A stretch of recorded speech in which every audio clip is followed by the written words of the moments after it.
రాష్ట్ర అభివృద్ధికి సీఎం చంద్రబాబు ఎనలేని కృషి చేస్తున్నారని అన్నారు ఎంపీ కేశినేని శివనాథ్. ఆంధ్రప్రదేశ్ 15 ఏళ్ల ముఖ్యమంత్రిగా రికార్డు సృష్టించిన చంద్రబాబు పుస్తకావిష్కరణ కార్యక్రమం ఎన్టీఆర్ జిల్లాలో జరిగింది.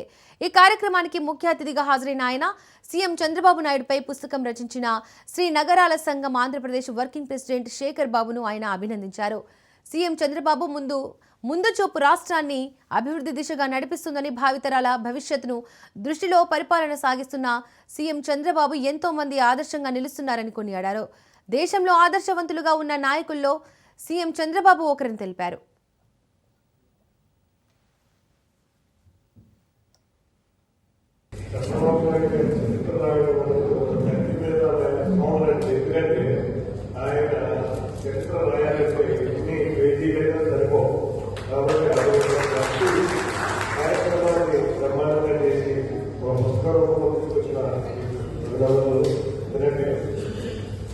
ఇవాళ ఆంధ్ర రాష్ట్రంలో దేశంలోనే ఒక సరైన మార్గంలో ఉన్నటువంటి ఎంత కోపం ఉన్నా, ఎంత పనివంతులు ఉన్నా, ఎక్కడ కూడా మొహంలో జవాబు కూడా కనపడి ఏకైక వ్యక్తులు అందుతూ ఉన్నారు చంద్రబాబు నారా చంద్రబాబు నాయుడు. ఇవాళ ఆయన ఎంతో మందికి ఆలోచన ఇవాళ దేశంలో కనపడిగే శక్తి ఒక ముఖ్యమంత్రికి ఉంది. ఇంతవరకు ఏ ప్రధాని అటువంటి కార్యక్రమం చేయాలి.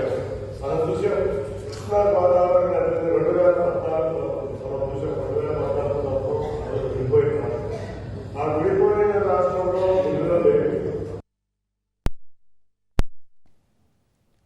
కమాండ్ కంట్రోల్ సెంటర్లో సీఎం రేవంత్ సమీక్షా సమావేశం నిర్వహించారు. కొత్త జోనల్ కమిషనర్లకు సీఎం రేవంత్ దిశానిర్దేశం చేశారు. ఓఆర్ఆర్ లోపల ఉన్న కోర్ అర్బన్ ఏరియా అభివృద్ధిని వేగవంతం చేయాలని ఆదేశించారు. క్యూర్ పరిధిలో 12 జోన్లు, 60 సర్కిళ్లు, 300 వార్డులుగా పునర్వ్యవస్థీకరించామని వివరించారు. కోర్ అర్బన్ రీజియన్ను ప్రక్షాళన చేయాలని నిర్ణయించారు. జోన్ల వారీగా సంబంధిత సమస్యలను పరిష్కరించాల్సిన బాధ్యత జోనల్ కమిషనర్లదేనని స్పష్టం చేశారు. సిటీలో పూర్తిగా ప్లాస్టిక్ ను నిషేధించాలని, సిటీలో ఎక్కడా చెత్త, గుంతల రోడ్లు కనిపించకూడదని సూచించారు. క్యూర్ పరిధిలో డీజిల్ బస్సులు, ఆటోల స్థానంలో ఈవీ వాహనాలు ఉండాలన్నారు.